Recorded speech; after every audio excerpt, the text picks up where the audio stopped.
Fala pessoal, bem-vindo ao canal Zilli Market. Hoje eu vou conversar com vocês sobre por que os fundos Versalhes, Tordesilhas e o Hectare não executaram o grupo Gramado Parques. Então, se esse assunto é do seu interesse, não deixa de curtir, de se inscrever no canal. A ideia do nosso canal é ser especializado em fazer uma análise destrinchada para a gente entender cada pedaço, cada detalhe desses fundos, né? O DEVA 11, o TORD 11, o HCTR 11, o Versalhes, entre outros fundos que estão descontados, oferecendo uma boa oportunidade. Então eu vou rodar a vinheta para a gente já entender o que levou esse acordo onde esses fundos decidiram não executar o Gramado Parques por enquanto.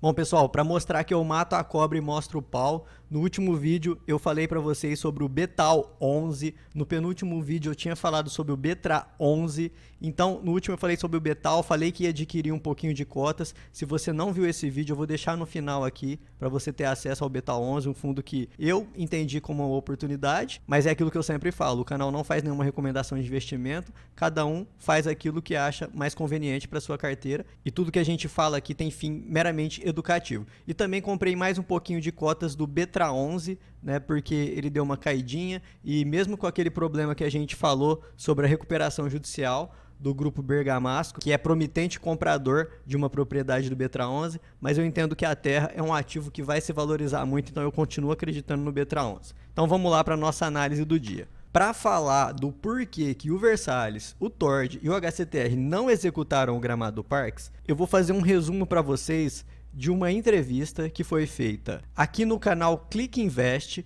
onde o CEO da Gramado Parques, ele conversou, né, aqui com o canal da Clique Invest e explicou toda essa situação que envolve desde a primeira assembleia, que tinha entendido pela necessidade da execução das garantias do Gramado Parques. Como eu já falei para vocês em outros vídeos, todos esses fundos que a gente menciona aqui, eles têm alguma exposição ao grupo Gramado Parques, seja através dos CRIs, que envolvem vários ativos que a gente pode ver, GPK, Brasil Parques, GPV, esses fundos têm vários desses CRIs aqui, e muitos desses CRIs também estão ligados ao Serra Verde, que é essa parte de multipropriedade, né, do Gramado Parques. Então, a gente vê grande exposição. O único que não tem exposição ao Serra Verde é o DEVA. A gente vê exposição diretamente ao fundo imobiliário do Serra Verde, no HCTR, no Versalhes, no TORD. E além disso, todos eles possuem alguns desses CRIs aqui que compõem o grupo Gramado Parques. Essa parte de multipropriedade, só para a gente entender mais ou menos, a multipropriedade, ela envolve aquela propriedade que tem vários donos. Você já ouviu falar, por exemplo, assim, de parque aquático, onde você compra uma parcela lá, mas você não vai ser dono daquele imóvel, você vai ter direito de usar ele por algumas vezes no ano, e aí, além disso, se você não puder ir lá para usar o seu dia, você pode receber como se fosse um aluguel daquilo. Esse esquema de multipropriedade envolve muito isso.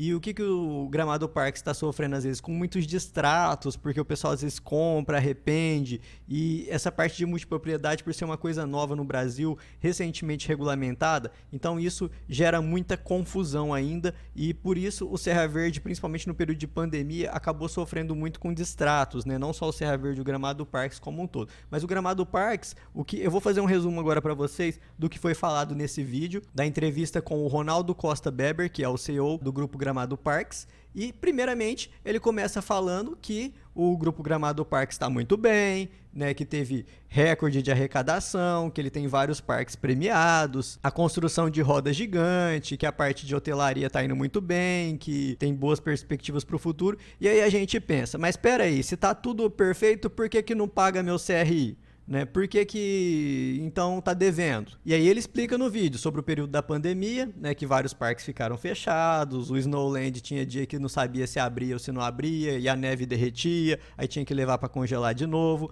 explicando vários desses problemas que levaram à diminuição de caixa e que levou todo esse problema que gerou a inadimplência junto a esses fundos que a gente vem acompanhando. Qual que é a dívida hoje do grupo Gramado Parques? Eu vou colocar aqui para vocês no vídeo a parte que ele fala sobre a dívida. Então vou resumir aqui para vocês mais ou menos, né? Aqui é a parte que ele fala das dívidas, depois a gente vai comentar sobre a questão da execução, do porquê que esses fundos decidiram por não executar o Gramado Parques. Vamos entender aqui a parte das dívidas, que eu já esclareço para vocês para entender melhor. O mérito delas, né?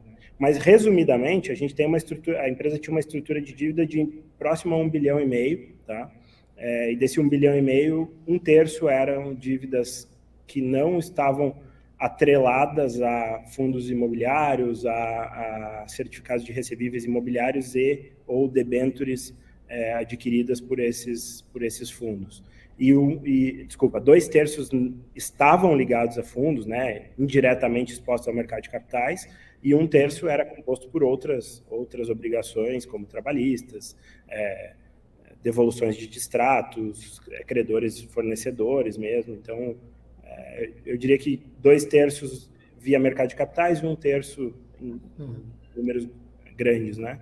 Então aqui que ele fala sobre a dívida do Gramado Parques, ele explica que essa parte que ele deve para nós, aqui dos nossos fundos imobiliários, corresponde a 2/3 da dívida do Gramado Parques. Mas essa parte não entrou na recuperação judicial que foi aberta pelo Grupo Gramado Parques. Então essa dívida ainda está correndo. Hoje o Gramado Parques tem um processo aberto de recuperação judicial, onde ele negocia um plano de recuperação para os seus credores, mas aqui ele explica que o que está nessa recuperação judicial é só 1/3 dessa dívida, que é a parte trabalhista, a parte de devolução de distrato, essa que ele comentou. Mas a nossa parte do CRIs não entra nesse 1/3 na recuperação judicial. Então eles continuam vigentes e, inclusive, eles poderiam ser executados na justiça. Agora a questão é, por que que esses fundos decidiram por não executar? O DEVA, ele queria a execução.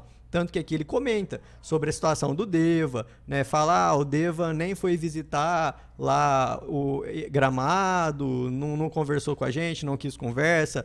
O DEVA insistia nessa questão da execução das garantias, até porque na primeira assembleia já havia sido decidido que iria ser executado, então o DEVA esperava que a Fortsec, a securitizadora, executasse as garantias, e depois foi marcada uma nova assembleia. Nessa nova assembleia, segundo o CEO, foi apresentado o plano de recuperação do Gramado Parques e o que foi jogado para os credores, no caso, os fundos imobiliários, né, entre outros credores que participaram dessa assembleia, que a execução das garantias ia acabar deteriorando os ativos, ou seja, ia aumentar ainda mais o número de distratos, ia reduzir por completo os ganhos dos hotéis, parques, entre outros ativos que o Gramado Parques possui, e isso ia acabar causando um prejuízo ainda mais para os credores do que esperar um pouquinho mais, conceder um período de waiver, que é o que foi decidido. Como a gente pode ver aqui no relatório do HCTR, por exemplo, que fala sobre a concessão de waivers. Os waivers foram concedidos até julho de 2024. Aí aqui fala sobre esses ativos que a gente comentou, o GPK, GPK2, que fazem parte do Serra Verde, como a gente viu.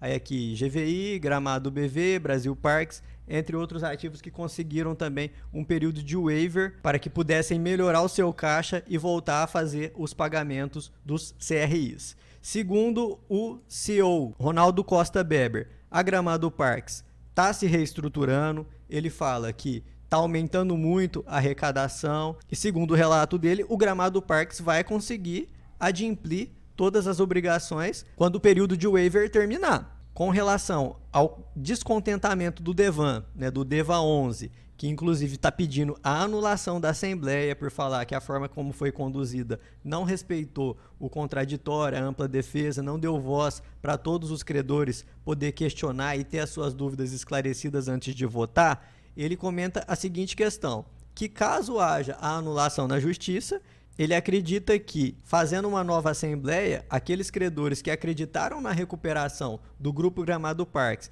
e preferiram pela não execução para que os ativos não sofressem ainda mais, vão votar dessa mesma forma numa nova assembleia e vão garantir novamente esse período de waiver. Então, ele entende que a anulação daquela assembleia, como está sendo proposta pelo DEVAN, não seria um problema. Por quê? Porque bastaria fazer uma nova assembleia que, provavelmente, fazendo todas as formalidades que eles estão falando que não aconteceu na primeira, eles conseguiriam a aprovação novamente e a nova concessão do waiver. Eu achei bem legal o devedor, né, no caso, o representante do Grupo Gramado Parques, dar essa entrevista ao canal Click Invest, inclusive um canal que, ao meu ver, parece fazer um bom trabalho nessa questão de conversar diretamente com as partes que investem ou que assumem o risco do negócio. Então é isso, pessoal. Resumidamente, o que foi falado é isso. Esses fundos preferiram não executar as garantias, deram uma segunda chance para o Gramado Parques, para que os ativos não fossem deteriorados, né, pela execução e causasse uma desvalorização, ainda mais para esses fundos, que ao mesmo tempo que são credores do CRIs, eles também investem, por exemplo, no Serra Verde. Então, para eles não faria sentido nenhum deteriorar esses ativos, é aquilo que a gente já falou do conflito de interesses. E por enquanto, a promessa do Gramado Parques é que vai honrar o pagamento desses CRIs, com o término da concessão do período de waiver, que está previsto para julho de 2024. A gente ouve essa promessa, eu prefiro acreditar que eles realmente vão honrar. Fazendo uma análise aqui com vocês de notícias, até que não tão recentes, essa daqui de agosto, né? Fala que Gramado Parques fecha julho com sua melhor temporada histórica, 166 milhões em vendas. Agora a gente chega no fim do ano, a rede hoteleira tende a ganhar mais também. Os efeitos da pandemia já parecem ter desaparecido nessa questão de viagens, né, do setor turístico. E, por fim, uma notícia recente, Gramado Parques retoma a obra no Resort Aquam, em Foz do Iguaçu. Então, a gente vê aqui que eles continuam fazendo investimentos, né, retomando obras. Aqui a reportagem até traz, né, uma fala do Ronaldo Costa Beber que a gente está vendo, ele falando que é com muito otimismo que retomamos as obras desse importante projeto, que será o primeiro resort da empresa lançado fora de Gramado, onde a empresa já opera mais de 1.000 quartos hoteleiros em 3 dos melhores hotéis da cidade. Então, a gente vê aqui Gramado Parques prometendo uma retomada. Gramado Parques, ele corresponde a uma parcela muito grande da carteira desses fundos que a gente analisa, e vamos torcer para que essa retomada realmente seja real, né, que realmente volte a fazer o pagamento dos CRIs, que os fundos, o Serra Verde, renasça das cinzas, né, porque depois daquela derrocada que ele teve, é só um milagre mesmo para fazer ele renascer das cinzas, mas o Gramado Parques está acreditando num grande avanço através desse plano de recuperação e através do crescimento do turismo na região, não só lá em Gramado, mas também fora do Gramado, como é o caso aqui de Foz do Iguaçu. Então é isso, pessoal. Como eu já disse para vocês, esse canal é especializado em destrinchar, analisar, entender cada ponto que envolve essa questão, que envolve esses 4 fundos, não só esses 4, outros fundos também têm exposição a esses CRIs, mas esses são os principais. O Gramado Parques prometendo que vai honrar a partir de julho, né, daqui 7 meses. Então a gente pode ter uma boa perspectiva de uma alta no valor dos dividendos a partir de agosto, por exemplo, de 2024, desde que o Gramado Parques realmente honre o pagamento dos CRIs. Se você gostou desse vídeo, deixa seu like, inscreve no canal, vamos acompanhar junto o desenvolvimento desses fundos até a recuperação. Um abraço.